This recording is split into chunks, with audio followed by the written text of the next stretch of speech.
66. 66. 66. 66.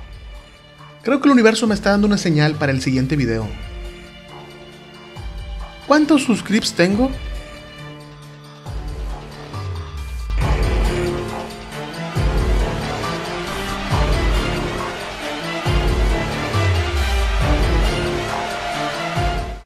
Claro, vamos a hablar del clásico Star Wars número 66 de Marvel, Los Ladrones de Agua.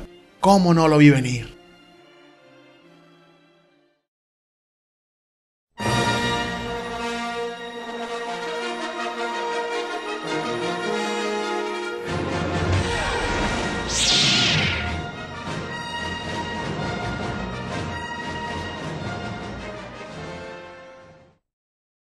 La ejecución del Orden 66 representa la culminación del largo y paciente plan de los Sith para vengarse de la Orden Jedi y dominar la galaxia.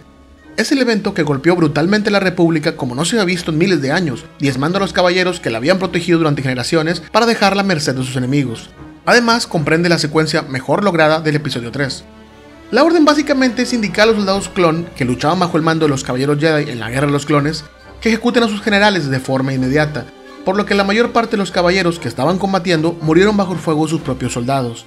Hay mucha información acerca de qué era precisamente esa orden, cómo se ejecutaba, algunos Jedi que escaparon de su muerte, además de Yoda y Obi-Wan, claro, y hasta ciertos casos en los que algunos soldados no obedecieron la indicación. Pero para hablarles de la orden, primero tengo que hablarles de los clones.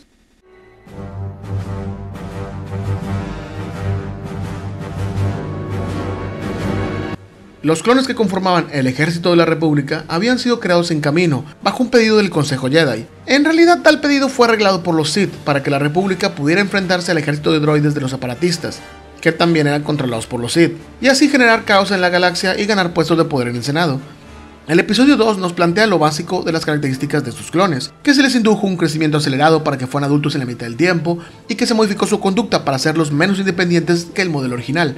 Pero cuestiones más específicas, como si estos cambios fueron a nivel genético, o controlado por forma hormonal, o medio de implantes naturales o artificiales, o si el crecimiento acelerado se detenía al llegar a la etapa adulta y luego se convertía en envejecimiento normal, o se perpetuaba hasta el final de su vida, esas fueron dudas que se mantuvieron presentes por un tiempo, y fueron parcialmente contestadas por otros medios, a veces con resultados algo contradictorios.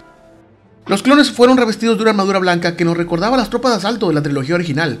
¿O eran ellos mismos? ¿O eran otro modelo de clon posterior? Esa información también fue algo confusa por un tiempo. Hablando cronológicamente, esa armadura blanca que caracterizaba a los clones es una variante de la armadura blanca que usaban los soldados republicanos en la Gran Guerra Galáctica. En continuidad retroactiva, podríamos decir que es el uniforme tradicional que portan las tropas de la República en caso de una guerra a gran escala. Pero a pesar de su gran importancia para la guerra que fue nombrada debido a ellos, y haber probado su valía desde su primera aparición, al principio las historias del universo expandido tomaron poco en cuenta a los clones para sus relatos, siempre relegándolos a un segundo plano, opacados por los heroicos Jedi que los comandaban. Basta con ver las historias que llegaron al año siguiente del ataque de los clones, donde las tropas son meramente un elemento del conflicto, apenas si son más relevantes que los droides con los que combaten. En los primeros números de República que se desarrollan durante la Guerra de los Clones, apenas si son visibles los clones en los cuadros de la historia, y en la primera temporada de Clone Wars casi no tienen diálogos, lo que ya es mucho decir para una serie de Genndy Tartakovsky. Quizás en las novelas la participación de las tropas era levemente superior. Al menos se les nombra con su número y a veces narran una pequeña parte de la historia. En Punto de Ruptura, por ejemplo, la novela protagonizada por Mace Windu, hay una breve participación del comandante en clon CRC-09-5771, el clon 71, que fue los primeros comandantes clon en aparecer, y había sido previamente visto en el episodio 2. Por otro lado, en las novelas MedStar, también se ve la breve participación del clon CT-914, y la novela inicia un debate sobre la importancia de reconocer a los clones como personas conscientes, en lugar de solo seres creados para combatir. Es curioso cómo Varys Offee es la que demuestra mucha humanidad en la novela, argumentando a favor del respeto por la vida de los clones, cuando en The Clone Wars es una hija de la gran p***. Pequeñas apariciones de clones es lo que tenemos en las historias, y siempre refiriéndose a ellos con número de serie, aunque claro, había sus excepciones. Hay clones como Alpha, que no solo tenía nombre, sino también una personalidad muy marcada y acompañó en protagonismo varias veces a Anakin y Obi-Wan. Pero Alpha no era un clon común y corriente, había algo que justificaba su independencia. Él era un soldado ARC, un grupo de soldados que fueron creados con menos restricciones de comportamiento para hacerlos más parecidos a Jango Fett. En pocas palabras, eran especiales. Por algo, el único capítulo de Clone Wars protagonizado por clones, estos están comandados por un grupo de soldados ARC, y la serie no repara en decirnos lo especiales que son. You have been selected for this task because you are the best, the elite. Esta percepción de los soldados cambió con la llegada del episodio 3. Bueno, en realidad comenzó cuando nos acercamos al episodio 3, con las historias del universo expandido que aparecieron como preámbulo a este, donde los clones empezaron a mostrar cierta individualidad y características menos de herramienta y más de personaje. Por ejemplo, en República 68 vimos a Ayla Secura acompañada por su comandante clon Blee, ya con nombre en lugar de número, por cierto, como ya se vería luego que son las formas en el episodio 3 y en The Clone Wars. Thank you, Cody. Prácticamente es el comandante Blee quien narra esa historia, lo que lo convierte en el primer protagónico clon. La novela, Laberinto del Mal por su lado, presenta por primera vez a Cody, el comandante clon que sirve bajo las órdenes del general Kenobi, que luego aparecería en la segunda temporada de Clone Wars y en La Venganza de los Sith. General Kenobi. Commander Cody. En la serie de cómics Obsession, que se creó para ser una especie de puente argumental entre los cómics que se publicaron después del ataque de los clones y La Venganza de los Sith, vemos el desenlace del personaje Alpha y se menciona que fue él el primer clon que comenzó a dar nombres propios a los clones de su batallón. Y en el videojuego Battlefront 2 contamos con un modo historia que es narrado por un soldado de la Legión 501, entre otros ejemplos. Como ven, la tendencia estaba cambiando. Esto se debe a que en el episodio 3 hay una clara empatía que se dio entre los Jedi con sus soldados, seguramente debido a que combatieron durante años hombro con hombro en la guerra de los clones. Esta empatía se hace más evidente en la serie de Clone Wars, donde cada general Jedi tiene su primer oficial clon. Los soldados se refieren a sí mismos y entre ellos, con nombres propios, tienen personalidades diferentes muy marcadas y tendencias a mostrar su individualidad. En la serie se indica que los clones ya no utilizan los números para identificarse como se hacía antes. He has a name. No clone uses a number. Not anymore. Lo que da lugar a la anterior representación que se tenía de ellos en el universo expandido, y que los Jedi han fomentado su creatividad e individualidad. The Jedi have inspired creative thinking in some of the clones. Los caballeros los trataban como verdaderos aliados, confiaban en ellos, sentían empatía por ellos, y conocen el nombre de muchos de sus soldados. Todo eso hace más dramática la ejecución de la Orden 66.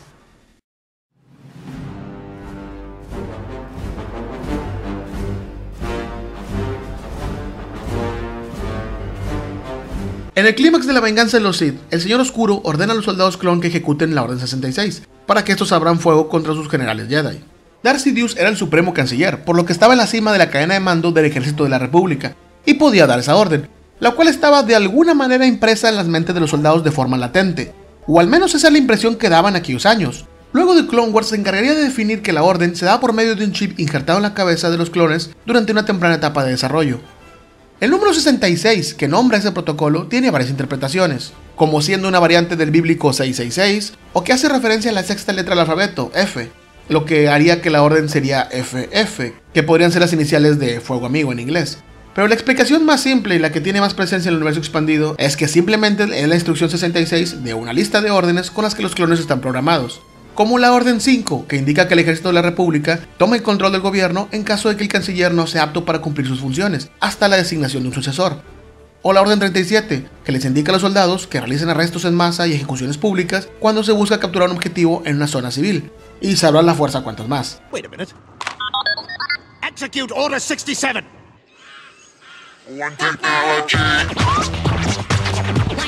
En el episodio 3 vemos como la Orden 66 es obedecida por la mayoría de los clones, viendo así las muertes de varios Jedi que habían sido recurrentes en las películas. Así conocimos el final de Ki-Adi-Mundi, Ayla Secura, Plo Koon y Staz Ali. En la versión de cómic de ese episodio además vimos las muertes de Barry Sophie y Luminara.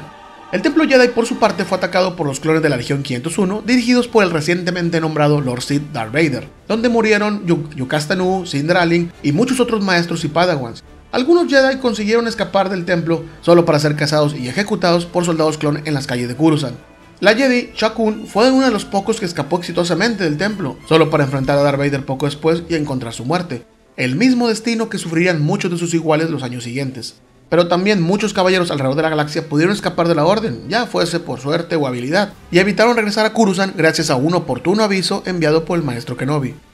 Algunos de los Jedi que se salvaron son, por ejemplo, Queen Laos, que escapó a duras penas derrotando a los soldados clon que lo perseguían. El antiguo maestro de Quinlan, Tolm, y su amante, la maestra Traza, sobrevivieron porque se encontraban en Nar Shaddaa, donde no había presencia militar de la República. El maestro Sao, un Jedi errante, sobrevivió porque no participó activamente en la guerra de los clones. El maestro Rankota sobrevivió gracias a que su desconfianza en los soldados clon lo hizo reemplazarlos por milicia entrenada por él mismo. A la fuerza sabrá si eso estaba permitido por el Consejo Jedi. Los Padawan, Marris Brute y Kento Marek sobrevivieron, asumimos, debido al sacrificio de sus maestros para salvarlos.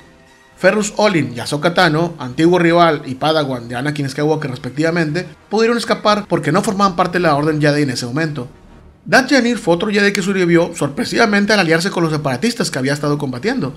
Azaret Head escapó de su muerte gracias a su habilidad en el combate y vivió durante muchos años hasta que llegó a ser conocido como... Mejor luego hablamos de él en otro video. Un grupo de Padawans en el centro de entrenamiento Jedi Bogden pudo escapar gracias a la habilidad del maestro Crook. ¿Que no te había matado el general Grievous antes? Ah, sí, bueno, siempre que vean una cosa así, lo hizo un mago.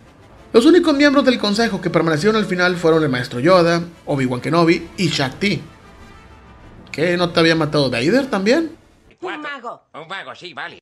También en retrospectiva, otros personajes que ya habían aparecido en historias del universo expandido en torno a la trilogía original y posterior a esta, deben haber sobrevivido, como Qurran, Ramin Solusar, Ikusillon y Empatallados Brad, qué nombre tan ridículo, entre muchos otros.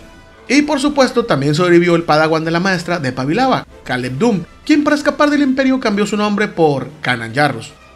Y así siguen y siguen los sobrevivientes de la Orden, bastantes al parecer. Podría generar ciertas dudas en cuanto a su ausencia en la trilogía original, pero hay que considerar que muchos de ellos murieron antes del inicio de la Guerra Civil Galáctica. Y en la primera entrega del cómic Purga nos explica que muchos Jedi no lucharon contra el Imperio porque consideraban que la República había querido convertirse en eso. Cabe destacar algunos casos en los que ciertos Jedi sobrevivieron a la Orden debido a que los soldados clon no obedecieron directa o indirectamente el protocolo. Recordemos que en el ataque de los clones se define que estos soldados pueden pensar creativamente, además de que se fueron haciendo más independientes conforme avanzaba la historia. Así que no debe ser raro ver clones que no obedecieron al pie de la letra.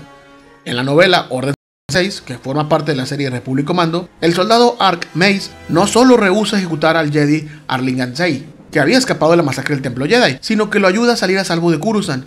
Tomando este último ejemplo, no es difícil de creer que otros soldados ARC compartan esa decisión, sobre todo si suponemos que, en teoría, no tienen el chip que regula el comportamiento de los clones, y por lo tanto quizás no tengan cargada previamente la Orden 66.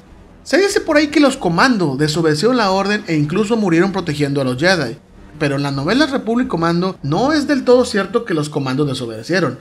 Recibieron la Orden, pero no tenían a ningún Jedi cerca a quien ejecutar.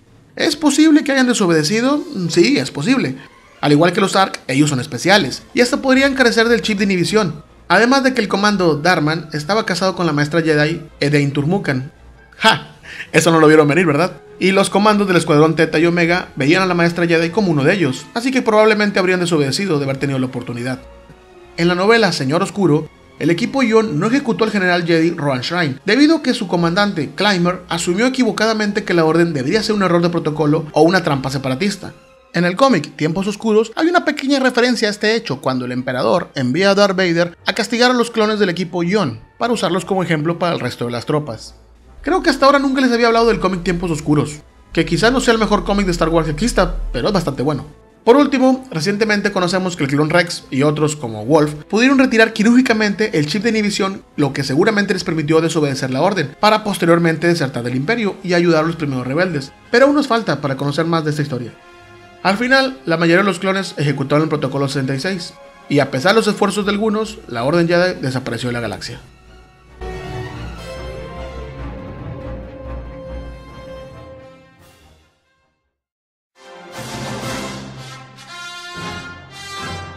La Orden 66 fue uno de esos eventos que cambiaron el destino de la galaxia, no solo los Caballeros Jedi, sino la República Galáctica en general.